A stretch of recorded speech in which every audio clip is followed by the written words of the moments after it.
Hello and welcome to the hearing. I'm John. And from Chicago's North Side, I'm Scotto. And before we get to this week's album, just want to mention the Last Dinner Party just released a new single called Big Dog. It's paired with Come All Ye Beasts, I think it's called, which is a poem that precedes the song on a separate track that Georgia recites, which was new to me because I've heard Big Dog plenty of times. From what I Oh yeah. recall, it was the first song they wrote after they finished Prelude Ecstasy, their debut album. Okay. And they've been playing it live since that tour. It just didn't make this album. I guess it really wouldn't have fit No, from yeah, the Pyre. no. Um, there's one called Godzilla that they was the first song they wrote together. That rumor has it was recorded for Prelude to Ecstasy, and it was decided it didn't fit the album, which I agree with. I'm really hoping they release that one because I love that song. But fans have been clamoring for Big Dog for a while for a studio version, so they finally put it out. It is the heaviest song they've ever done. It is almost metal, which is a Yeah. wild thing to say about the Last Dinner Party. Not really, because I mean, they've always had this kind of Queen vibe going That's on, true, and and Queen does go there occasionally, or yeah. did. But this really, this really takes a metal, Yeah, approach to it. and that poem caught me completely off guard because they just launch into the song when they do it live, and they change the arrangement. I have some nitpicks because I got used to one version of it. I got used to the live version of it, which is a touch different with some of the lead guitar. I think Lizzie plays a little lead. The poem is very Morrison Yeah, sounding. yeah, yeah.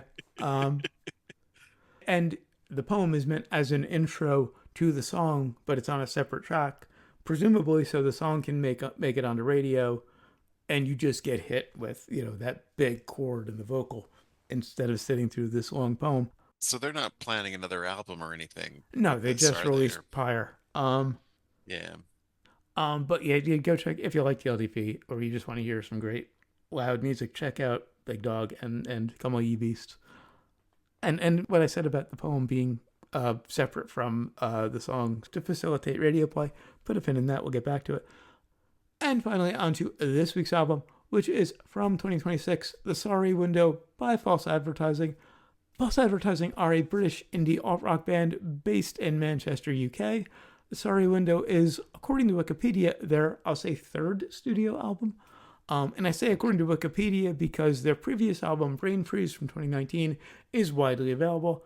The one before that, Belligerent from 2018, I'm not counting.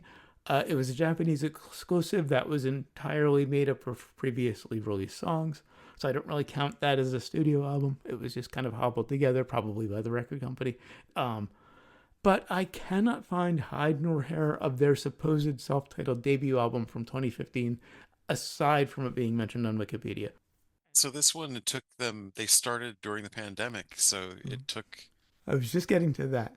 They began work on this album in 2019, shortly after the release of Brain Freeze. I don't think they even toured for it. They went straight back into the studio.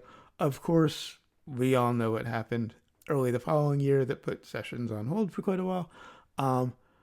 During lockdown, vocalist, guitarist, and up to that point, occasional drummer Jen Higley wrote a lot of songs and began learning to engineer and produce.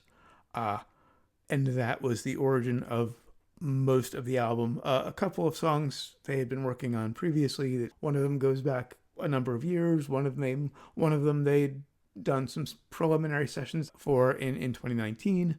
But then shortly before the album was released, after filming a handful of videos with them, drummer and occasional lead vocalist and guitarist Chris Ward decided to leave the band. I'm not going to speculate any more on that because nothing's really been said other than he decided huh. to leave the band shortly before the album was released. Um, It's weird to go through the recording of an album mhm. and then leave. Well, Jen Hingley posted a couple of YouTube shorts recently explaining who plays drums in the band and their history. Kind of, I'm guessing like a lot of people recently found them. I was one of many. Um, Incidentally, I didn't know who this band was a month ago. I found them like almost exactly 3 weeks ago today, um, thanks to YouTube. The video for a song called Next Big Thing, which is on this album, showed up in my YouTube recommendations. I kind of ignored it because I'd never heard of the band before, and the thumbnail was mostly Jen Hinckley's face, and she looks quite a bit younger than she is. They started in 2015. That's when they started releasing music. I would guess they're probably early to mid 30s. She looks like early 20s. So I kind of just figured here's this upstart new band with a song called Next Big Thing. I was like, yeah, I'll pass. It showed up on the sidebar on YouTube like 3 days in a row. Finally, I'm like, okay, fine, I'll listen. And I fucking loved it. And I've The loved everything algorithm else wore I've you heard from her. down. Yeah. And I'm guessing that's happened for a lot of people because she made those couple of shorts kind of suggesting that a lot of people just found them. Huh. They posted on Instagram that the album made like, I don't remember exactly the chart, but it was like the UK top 100 chart. Recently, it's like number 50 something, which is unheard of for an independently released album. So it's doing real Yeah. well. And they've said, or Jen said in one of those videos, that if it does well, they'll look into getting a new permanent drummer. They've had a fill-in drummer for a couple of shows recently, but logistics with hiring a fill-in player are tough when you're independent. Like TLDP does it, but they have major record label money. When you're indie, that's kind of a bit too much of a headache. When you can just get a full-time band member who is going to show up and just take their cut. Anyway, Yeah. the Sorry Window was released independently on May 1st, 2026, produced by Luke Pickering and Jen Hingley, and features Jen Hingley on lead and backing vocals, guitar, drums, piano, synth, drum programming, violin, and bass guitar on track 5, and Josh Sellers on bass guitar and backing vocals on tracks 4 and 8, with additional musicians, Chris War, drums on tracks 4 and 11, and backing vocals on tracks 4, 6, and 8, and Luke Pickering on guitar, piano, glockenspiel, synth, drum programming, and backing vocals. Reminder, I don't edit any songs into our reviews for copyright reasons, but in the description, if you're listening to this on YouTube or on our blog at johnnyscotto.wordpress.com, you'll find links to the Sorry Window on Bandcamp and Spotify, so you can follow along if you'd like. On a lot of these songs, I have quotes from a track-by-track guide that Jen Hingley wrote for alreadyheard.com. I'm not going to read all of them, probably. And it's not the whole comment that she had for the song. It's just a little about what the song's about and, some other interesting notes. Track 1, Narrow. She said, Narrow is about people's worlds shrinking and what happens when you shut yourself off from other perspectives. It came out of the COVID period, where I saw a few people I know gradually disappear into an internet rabbit hole. Nice atmospheric opening. Love that opening line. It's not got better like we were told. My hope, I guess it's only natural that you take it all. Love how loud it gets when that bass and drums come in. Great harmonies in the chorus. I love in the second verse. Yeah. Blither idiot, the more you read, the more you're an expert. And then expert, she repeats, overlapping another line, your freedoms make you less open, the more sure in yourself. It's just, she captured a lot of the pandemic beautifully with this song in the lyrics. And it's so weird to feel so distant from that now, Yeah, yeah. And it's only like 5 years. 6 years ago. Coming up on 6 years. Well, no, a little past 6 years. Yeah. We're in May now. God, Yeah. we're in May. Yeah. We were kind of in the deep 6 Yeah, years ago. yeah.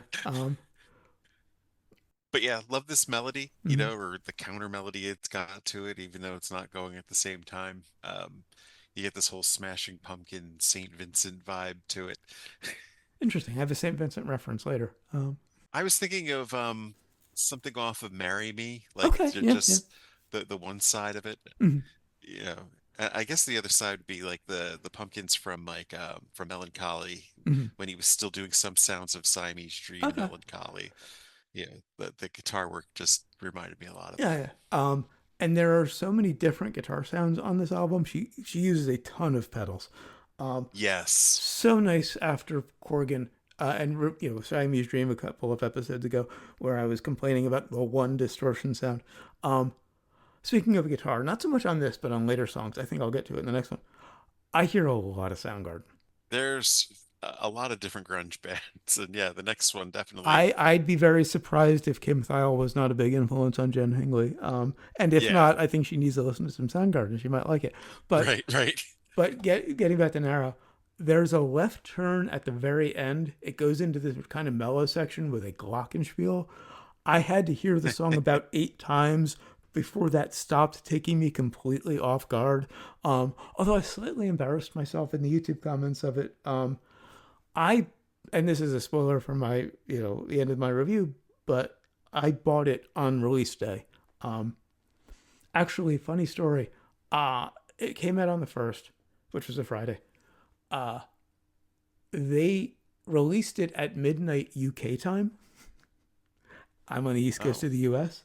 So I got to hear it like 4 or 5 hours ahead of when I was expecting to, which was very nice.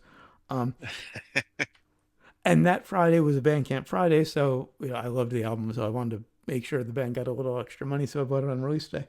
Um, and they sent us, everyone who bought it on release day, a link to see the Narrow video early. Wasn't going to be released for a few more days. Um, and I commented, kind of embarrassing myself, saying I was caught off guard by when the keyboard comes in at the end. In the description on YouTube, it says Glockenspiel. So had I you read know, that, I I would have didn't known the correct recognize it. instrument. Well, it's mixed with I a don't think I piano and a bunch recognize of this guitars. glockenspiel. It was that's it's my nephew's current instrument. Oh, well, it's mixed with a piano and it's got some guitars behind it. So, um, So I have heard plenty of glockenspiel over the last year. uh, track two, Acid Rain. What I saw on Already Heard. The music for this came out of a dream where I was watching Fall Out Boy play live in a sort of MySpace era Warped Tour setting. And this is the song they were playing. And then in regard to the lyrics, she said, it's about anxiety, feeling like it's invading your space, something that's just not there, but actively eroding everything you do and think about. I love the punch of this one after a fairly mellow opening. Yeah, it got a lot of Paramore, which Yeah. a band I never really thought much of at the time, but apparently influenced a lot Oh, of yeah. people. And we probably should review Yeah, them they're as one well. I need to take a deep dive in because they're incredible musicians. Like a lot of people our age, I kind of wrote off pop punk. Yeah, there's just something about it. I saw it as the second coming of hair metal, and even though I was a hair metal kid, when I first heard Green Day, I finally understood what everyone who was over 25 when hair metal happened and like knew about Motorhead and Black Sabbath were thinking. Right.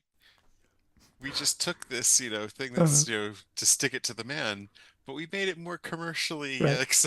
Which accessible. is It's like, exactly what hair fuck metal you. was, and I was a hair metal kid, Fuck you. Yeah, yeah, so I can't bash exactly. it too much. But so Exactly. I didn't really take pop punk too seriously, and when I first heard about Paramore, they were described as pop punk, so I kind of wrote them Yeah. off. But I definitely need to take a deep dive. Back to Acid Rain, great groove on this one. Love that big snare sound. Love that telephonish kind of effect on her voice in the verses. Um, Love that Jen Hingley plays as a drummer and really on everything, plays behind the beat, and Josh Sellers plays ahead. I fucking love it when a rhythm section is on opposite sides of the beat. And because you've been confused about this when I've explained it, when I say behind or ahead of the beat, I'm talking like a fraction of a split second off from the metronomic dead center of the beat. Huh. It's a feel thing. It's nothing you can count. It's just behind the beat is nice and relaxed. Ahead of the beat is more aggressive. Chris Moore plays ahead of the beat, so you can tell when he steps in on a couple of songs. Um, it just gives it this great push and pull. I can't even tell like by listening necessarily. I have to nod my head, and if I can just kind of relax into the groove and nod along, it's behind. And if when nodding along I get tense and feel the urge to headbang, it's ahead. Um, Okay. and Josh Sellers is the classic punk bassist. I love his time feel. But he knows exactly how far ahead he can play while still being in the pocket, and he pushes it a lot of the time. Great harmonies in the chorus on this one. I love that ascending guitar part at the end of the chorus that kind of just leads up to the verse. Great choice to start verse two without any bass. And I like her breathy tone at the beginning of verse three. Sunlight, I feel it on my skin before it gets loud again. I think I just wasn't a fan of the vocal effect that Uh, used in this. you didn't like the telephone effect. Yeah, because I feel like it's kind of been overplayed, you know. It's been done so Huh. many times. But this is a really good song at its core. Hmm. I just think that it could have done without that, Uh, you know. In fact, I was thinking about it, like if there was like a harmony instead of the effect, and then it went into the single voice, it might have actually been a bit more oh, powerful. in the pre-chorus. That's interesting. Hmm. Huh. I also like the kind of the grunge sound that they were going for here. Huh. Like you definitely hear a grunge influence in here, and I'm like, God damn it, am I falling down that nostalgia trap, where You've it's been like, doing damn that it, for they're a while, which is how I knew you'd fuck, like this band. fuck, they got me. But yeah, there's a definite Nirvana Soundgarden Yeah. feel to this song. Oh, there's a lot of Soundgarden. She loves using feedback and playing very atonally. Uh, I mean, you hear a lot of Cobain too, of yeah, course. yeah. Um, Track three, Don't Ask Me. This is my pick for favorite, though I had to roll a d6 to pick it. I could not decide between this and another song. This one has an odd track number, the other has an even track number, so I rolled the d6. It actually came up three, so obviously this was my pick. In that article, she said, Don't ask me is about boundaries, realizing you don't want to carry someone else's expectations or emotional weight anymore and trying to take back control. It was also a turning point for me musically, where I started leaning more into synths and programmed elements. A lot of that started as a necessity during COVID when I couldn't play things loudly. She was in her flat and couldn't bang on the drums loudly, and so she started using machines. And it's really interesting because it's like there's this 80s new shoes kind of vibe going on. At the same time, there's also this 90s grunge Mm-hmm. hard rock style at the same time. Last time I described it to you as Soundgarden meets Bjork. Okay.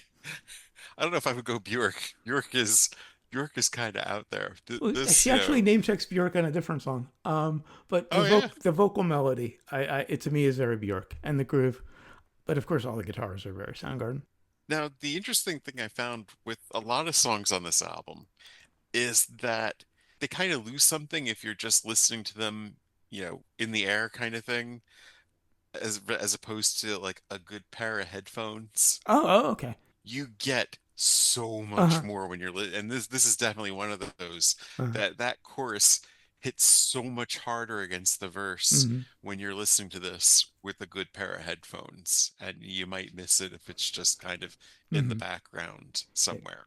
Jen Hingley is kind of self-deprecating about her guitar playing. I think she's a great guitar player, but what she's brilliant at, and some of this might go to Luke Pickering, is orchestrating guitar parts. There's a wall of guitar parts on every song, like maybe five or six different tracks, and they're orchestrated to perfectly kind of swirl around each other. Um, Love that guitar sound in the intro before the bass and drums come in when it's just guitar and voice. It's prickly, but in a good way. Great groove once the drums come in. The synth drum fills are interesting because I think most of it's acoustic, but then these like Yeah. very like Simmons pad fills come in. Great production on the vocals in the chorus. In the bridge, I love the use of the phrase agony aunt because I forgot about that phrase. To use a very dated reference, it's a British term for like a personal advice columnist like Dear Abby. Oh, okay. I think I missed the reference. It's in the bridge a quick line. I had to stop listening to this album for enjoyment before the review because I listened to it like probably 12 times in a week and like Yeah. was getting to that point where I was going to not like it anymore. Had to stop. So I got very familiar with it. The line is I won't serve as your agony aunt. I forgot to check, but if there is not a band called Agony Aunt, there needs to be. Yeah. Um, or like a comic book villain. It'd be a great name for a comic book villain too. Also, those eighth notes on the bass leading into the instrumental break have the best clank. Dee Dee Verney would be proud. Track four, Falling Apart Forever. This one was co-written by Josh Sellers and Chris Warr. She said, "Falling apart forever is about the feeling of liking someone so much that you're starting to worry you'll scare them off. The verse talks about that paranoia, but then it's being super over the top in the chorus. And the thing that I'm worrying about being like is implied as perhaps being legitimate. Uh, the opening on this one reminds me of Nirvana, although the intro riff leans a touch Beatley. Then again, Nirvana took a lot of odd influences. I was thinking a lot of Tracy Bonham, but I Oh yeah, I mean, can hear it. and she is kind of the godmother of, the Beatle, rhythm Yeah, yeah. melody with like a heavy, Right, yeah, yeah. thing going at the same time. And this is definitely one of those, you definitely want to listen to this one with headphones Mm-hmm. because she does so much with sound in Yeah. this. It's crazy. Good groove, great vocal melody. The drums are noticeably ahead. This is one of the ones that Chris Four plays on. Love that doubled vocal in the chorus. It has the first of two proper guitar solos on the album. And whatever she's doing with that mixed low echo Mm-hmm. sound, it's fucking brilliant. But you miss it when you're not listening to it with headphones. And but I'm giving this one my pick for strongest just Nice. for Yeah. that alone. They both use a ton of effects. Not unusual for a guitar Yeah. player. Guitar players are always tap dancing. Tap dancing is what I call it when a guitarist uses a ton of effects during a song, like they're switching effects in the middle of the song. Um, but Josh Sellers tap dances as much as she does, and that's rare for a bass player. Most bass players find a sound they like and stick with it until they change something in their gear, and that just inherently changes their sound. But I love that syncopated riff in the middle of the solo. Took me ages to figure out how to count that. Track 5, Weak Ties. Weak Ties is about insecurity and how it can distract your perception of everything yourself, other people, your relationships. I had this idea that you could be made to feel dizzy and disoriented because of this feeling, like you're trying to piece things together without being totally sure what's real. And this is the one she mentions Bjork. She says it was quite influenced by Bjork's Vespertine, although I'm not sure how obvious that is outside of my own head. This is a nice spot for a ballad. It is. Love that syncopated kick and snare in the verse. Sets up a really nice groove. Jen is credited with bass, and it doesn't say that Josh didn't play on it, so I think it's both of them. Huh. Um, there's no bass in the verses, which is an interesting choice. And then it comes in the one chorus, so I'm not really sure if it counts as a chorus if it doesn't repeat, but it's where the title is. And it's very sparse and right on the kick, and it sounds finger picked. But then it picks up for the bridge, and the bass is kind of distorted and played with a pick, and it jumps ahead of the beat. I'm pretty sure Jen played it on the chorus, and then Josh played it in the bridge. I do love on this album that the chorus, or the concept of a chorus, Mm-hmm. is different. Yeah. Oh, There her there song is no structure is all over the place. right. That is very enjoyable. This is probably one of the only misses for me on Oh, the well, you album tend because not it to was like just kind of ballads. like a yeah. It's weird. I don't know how many listens I was in. I'm like, wait, have I heard this one before? And it was this song each time. I Mm-hmm. was like, oh, I had. Track 6, The Sorry Window. She said, "This one is about regret and moments where you realize you've missed the chance to say something important or make something right." And the title is a reference to Curb Your Enthusiasm, which she said she was Oh. watching a lot of at the time. I was thinking like it had to have been something from a job where, Mm-hmm. you ran out of something and it was just like people were coming up and you were just disappointing them the whole time. But yeah, a Curb Your Enthusiasm Yeah. reference makes Yeah, sense. it's the window of time where you can get away with apologizing, and it's good. But after that, not so much. Oh, okay. And this one kind of makes you think that it's gradually bringing you back up from the ballad. It's faster than the last one, but still kind of mid tempo and poppy. Put a pin in that. Uh, Yeah. it's got a nice bouncy groove. Love that circularly guitar riff. Nice vocal melody. I like when the vocal goes nice and soft in the middle of the verse. Nice harmonies in the second half of the verse. Great build through the bridge. And I like how the intro and outro completely mirror each other. I feel like this one has the most contemporary to it. Yeah. Like a lot of the other tracks are, you know, I'm gonna say like early 2000s, which is, Mhm. no longer contemporary, but Yeah. 80s and 90s as well. Uh-huh.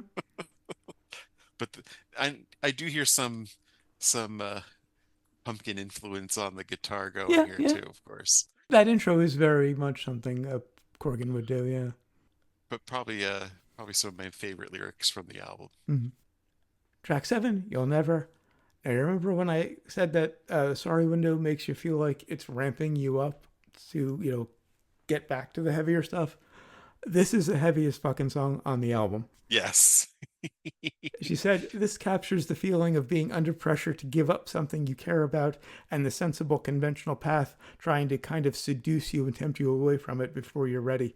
I'm reading all of these because aside from the singles, it's really hard to find lyrics for this album.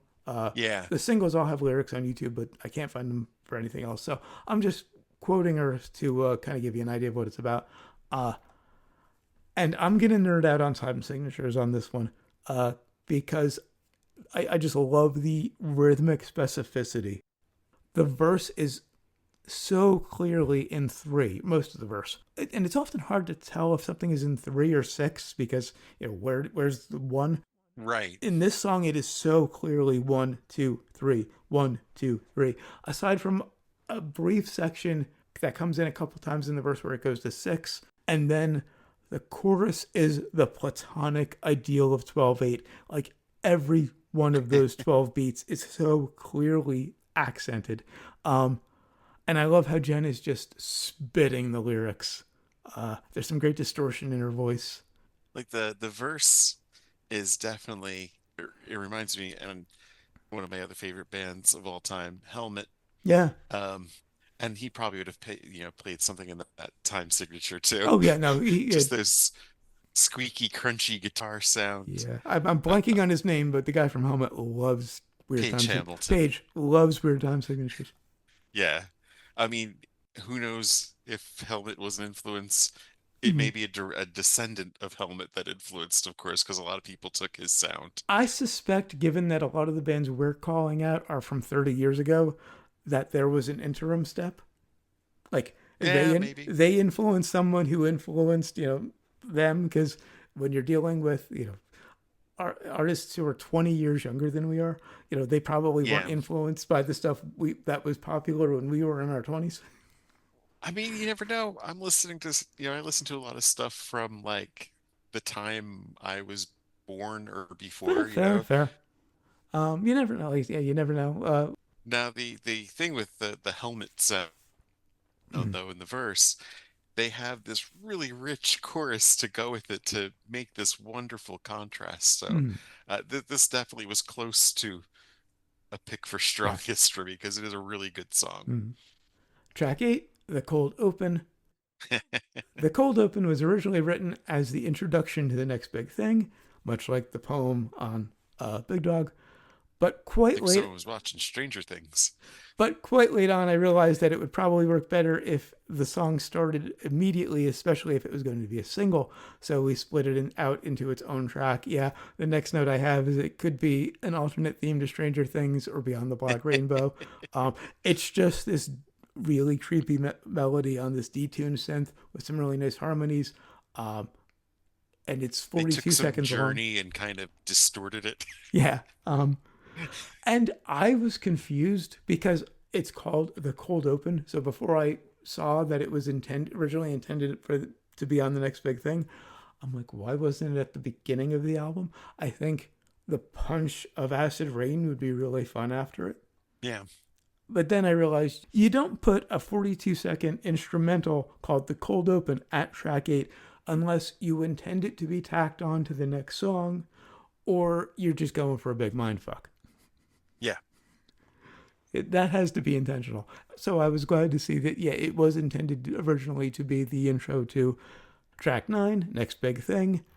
Yeah, like I said, this is the song that made me aware of them because of YouTube. Thank you, YouTube. She said, we spent so long making this album that I eventually accepted we weren't going to be able to build on the momentum of the last one in the way we'd originally planned. That led to a lot of overthinking about how we'd present things when it finally would be released. Little backstory. They formed in 2015. Well, Josh Sellers joined in 2015. From what I've read, Chris Warr and John Hingley started playing together in 2013. Um, they had quite the momentum before the pandemic happened. They'd played a bunch of festivals. Uh, they were featured in Kerrang, The Independent, NME. If the pandemic hadn't happened, I suspect they wouldn't need day jobs right now. Like Yeah. they were on that track to go big. I don't know. They probably would have gotten major label attention. Who knows if they would have signed? Uh, so yeah, it really derailed them. This one has a great groove. Love everything about that opening riff. Love the spoken vocal. I always love the spoken vocal. But I have to say that in 2026, it does remind me a lot of Wet Leg. Yeah. And I know that false advertising predates Wet Leg by like 5 years, but they got the attention first. So when you do that, it's gonna draw comparisons. And the chorus But completely, really, it's just this one song that yeah. really Oh yeah, yeah. sounds like Wet Leg. Right, yeah. Nothing And else does. And really just the verses of this song because the chorus goes in a completely different direction. Um, right, right. And it's a heavier version of Wet Leg, yeah, Wet effectively, yeah. Leg is It's a doing punkier more version. like a 60s, Yeah, right. Um, Love the gang vocals. Love how quickly she delivers the line because you squeeze all the good out of everything. And that chorus has great vocal dynamics. She goes from screaming to this like ethereal doubled sung part. that's really what got my attention more than anything else. Mm-hmm. She is doing so much vocally here. Yeah. Like uh, it'd be one thing if it was a group of people doing this, but Right. the fact that it's one person, she's going like what? There's rap, groan, there's Mm-hmm. metal yell, there's a near yodel, there's the harmonious backing vocal. Mm-hmm. I would love to see. I mean, obviously, she's got Well, to have another singer with her to do it live. no, no. I'd like to see how they handle it. There is a live in studio version on their YouTube channel. They've done some live in studio videos. So she sings all of those parts. I mean, they've got to leave something out. And the recent ones are fun because they're all filmed separately because Jen is playing drums and guitar and singing. Wow. So it's Jen by herself, and I suspect that's where she starts with the drums. And I think Josh and Jen record the guitar or film the guitar and bass parts at the same time, but with a camera on each of them, so you can't see the other when it cuts. Uh, because there was one moment in the Next Big Thing video where Jen kind of pulls a face while she's singing, and then it cuts to Josh, and it looks like he's kind of reacting to it. So I think they may have done those parts at the same time. But yeah, no, she pulls it off live. Uh, the sung part in the chorus doesn't sound quite as ethereal because this is doubled. Yeah. I was thinking maybe she should have, while playing drums, should have sung that part as well. Because she can sing and play drums at the same time. I've seen some live clips of her doing that. Yeah, check out their That's YouTube insane. channel for those live clips. I will take issue with a couple of them being called acoustic, because they're playing electric instruments, but they're stripped down, no effects. Oh, And okay. for some reason, they call them acoustic, Hmm. which is not what that I means in music. I love the dynamic shifts towards the end of the song though. Mhm. Like there's just these bursts where it gets louder kind of. I really love throughout the album just how they play with sound and like the levels Yeah. and the clarity and it's just Mhm. it's very subtle and it's kind of like woo and surprising too. Yeah. It does catch you off guard. And I actually learned a new word because of this song. Um, Oh, I misheard the line because everything I do is just not convincing. For some reason, I heard it as not evincing. And I was kind of like, I think that's a word. I think I kind of know what it means. I looked it up. Evincing, Evincing, means providing evidence for. okay. The line is actually not convincing. I just misheard it, but that mishearing led to me learning a new word. Um, Not somebody named Vince. no. And as an independent artist myself, links down there if you want to check out my stuff. It's deliberately lo-fi and just vocals and ukulele, just to get ahead of any criticism like I've had recently. But as an independent artist myself, there are some lyrics that really just hit too close to home. Um, what was it? Guess I'll never be the next big thing because I expect that the worst thing is happening. maybe I'll be the next big thing if I ignore all the thoughts that I usually let in. And then at the end, you'll never be the next big thing because you ain't never good enough. Who do you think you're kidding? And then finally, you will never be the next big thing if you hide from life. As someone who Damn. is uh, hesitant to promote, shall we say, that hit so fucking hard. I felt so called out in a very good way by this song. Um, and, you know, having it come from an independent artist who is way bigger than me, they have nearly 30K monthlies on Spotify. It was the right way to hear it. Love that big chaotic break, and that feedback sounds like sirens again, pulling from Kim Thile, I think. Track 10, Leave It Alone, not a Living Color cover. That's who did that. I was trying to remember who did that song. She said, obsession and that urge to keep digging for answers, even when it's not actually helping, is what inspired Leave It Alone. It's tied to boredom as well, and how that can push you into unhelpful patterns. This was almost my favorite, but I rolled a 3 instead of an even number. Love that opening chord. It's got a great groove. She also said the core of it was recorded live at Church Studios, which is where Luke Pickering works, just before everything shut down in 2020, with Kristen on drums and Josh on bass. And then we came back to it later and added lots of layers over the original live takes. So I have to wonder, even though Chris is credited with drums on 4 and 11, if his drum track was used on this. Because it does sound like it's a touch ahead. It's not Jen's usual style. I love her drumming style as well, as much as I love Josh's bass playing. And Chris Ward is a great drummer, but I just prefer the way she plays. This one does sound a little bit ahead. It does sound a bit more like Chris. So I'm wondering if maybe there's a typo on Bandcamp, which is where I got most of those credits, or if she just tried to reproduce the part that he laid down and kind of play more like him. I don't know. Great vocal melody. Love the soft, breathy vocal in the verses. Love the violin. This is where she pulls out the violin. I was gonna ask if those were real strings, and they are. On this song, yeah, it's a real violin. Yeah. Love the ragged distortion on that riff after the first verse. And when it comes back in the middle of the second verse, how it kind of works as a counterpoint to the vocal melody. Love that little bit of high lead bass in verse 2.